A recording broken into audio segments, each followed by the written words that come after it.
Trucks in the US are quite different in shape, style, and many others when you compare them with trucks in Europe.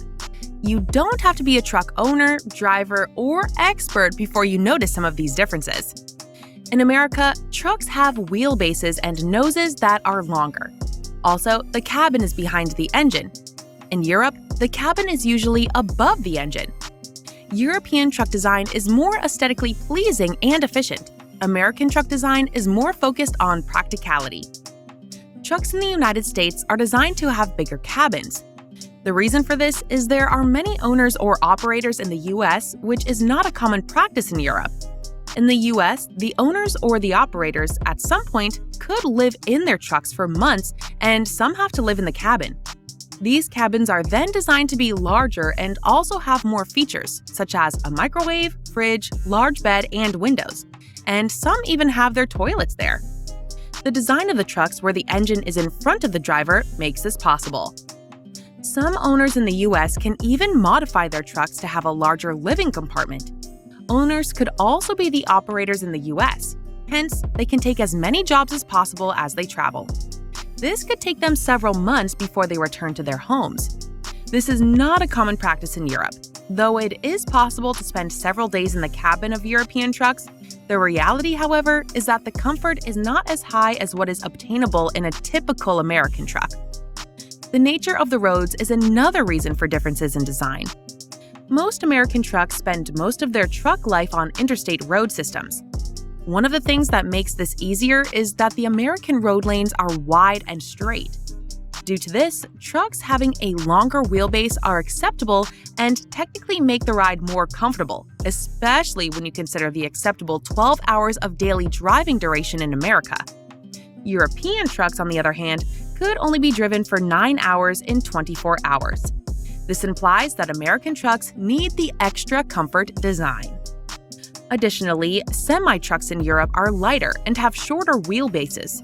This, in turn, relatively makes it easier to maneuver them, especially when they are in traffic gridlock in the urban environment.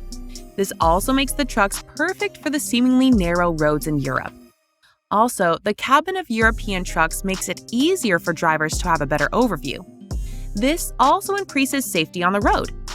Meanwhile, American trucks with larger bonnets make it relatively difficult for drivers to have a clear view. Another reason is the government's strict regulations.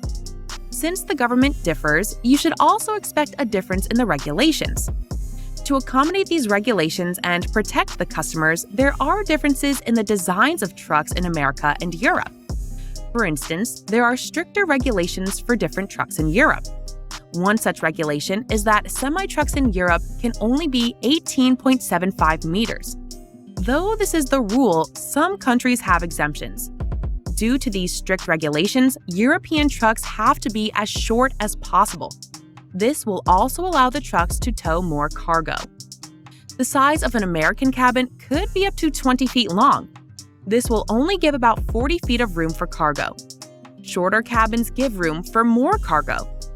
Though there was a similar regulation in the US before it was revoked in 1986. This revocation led to the design of trucks with larger cabins that are roomier and more convenient.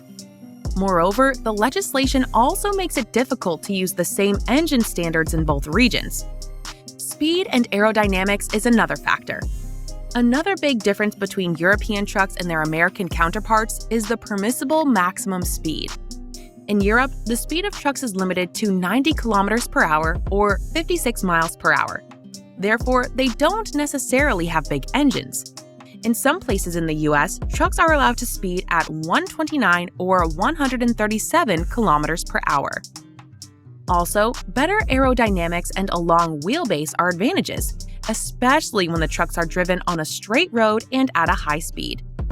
American long-nose trucks better suit this description. Firstly, the roads are wide and trucks can move at a higher speed. Secondly, long-nose trucks are specially designed for long trips. Another reason is cultural differences. Truck designers and manufacturers must take into account the cultural differences of their buyers. Truck customers in the US are usually concerned about pricing, unlike the customers in Europe that prefer premium and do not care about fuel economy. The final price and the design will be affected when the manufacturers think about these. For instance, American customers prefer more space for amenities and where they can store their belongings. Moreover, the difference in infrastructure, laws, driving distance, speed, and durations also limit the preferences of customers from both regions. Safety requirement. Truck owners, operators, and truck designers have different conditions of safety that must be followed in both regions. For instance, trucks in Europe are subjected to crash tests. One of the conditions of the test is that the cab must be rigid for the door to open. Another safety condition is that European trucks use an electronically controlled disc design for the braking system, unlike American trucks that use ABS. This makes safety requirements in Europe more rigorous than in the US.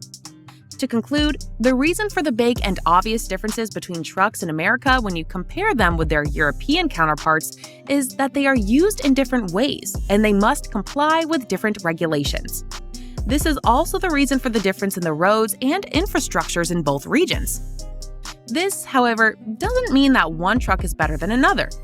They are only designed to meet the needs of drivers or owners in both regions and to comply with the regulations. Do American or European trucks look better to you? And why? Let us know in the comments. We'd love to hear from you.